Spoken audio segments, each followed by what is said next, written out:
información. Bien, estamos observando que los dos tigres están... মেক্সিকোর Guerrero রাজ্যের চিলপানসিঙ্গো শহর রোববার রূপ নেয় এক বর্ণিল লোকজ মঞ্চে। শুরু হয় ঐতিহ্যবাহী প্যান্ডন উৎসব, যা একদিকে বড়দিন ও নববর্ষের মৌসুমের সূচনা, অন্যদিকে সান মাতেও মেলার আনুষ্ঠানিক সূচক।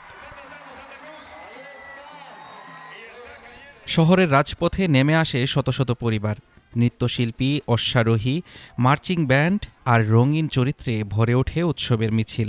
বাঘ ও জাগুয়ারের মুখোশে সজ্জিত অংশগ্রহণকারীরা পরিবেশন করেন প্রজন্ম ধরে চলে আসা ঐতিহ্যবাহী নৃত্য।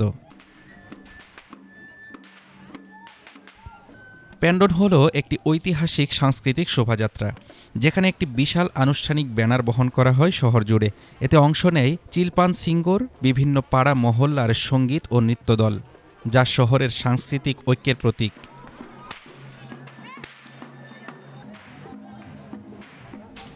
এবছর উৎসবটি বিশেষ তাৎপর্য বহন করছে, কারণ এটি ২০০তম বার্ষিকী। ঐতিহ্য অনুযায়ী বড়দিনের আগের রবিবারে আয়োজিত এই উৎসব প্রতি বছর হাজারো অংশগ্রহণকারী ও দর্শককে আকর্ষণ করে।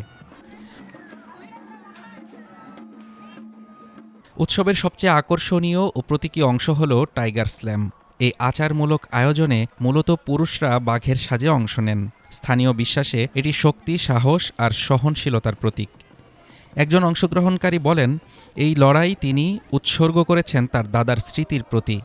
তার ভাষায়, এই প্রতিযোগিতা শুধু শারীরিক শক্তির নয়, এটি হৃদয় দিয়ে লড়াই করার এক অনুভব। তবে এবছরের আয়োজন ছিল তুলনামূলকভাবে সংক্ষিপ্ত।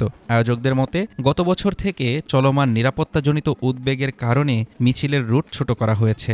একই সঙ্গে নেওয়া হয় কড়া নিরাপত্তা ব্যবস্থা। আকাশে পুলিশ হেলিকপ্টার, পথে সেনা টহল ও অতিরিক্ত আইনশৃঙ্খলা বাহিনীর উপস্থিতি নিশ্চিত করা হয়। ২ শতকের ইতিহাস পেরিয়েও প্যান্ডন উৎসব আজও চিলপানসিঙ্গোর পরিচয়ের অংশ। বাঘের মুখোশের আড়ালে লুকিয়ে থাকে একটি শহরের স্মৃতি, সংগ্রাম আর সাংস্কৃতিক শক্তি। Desk report, Dhaka today.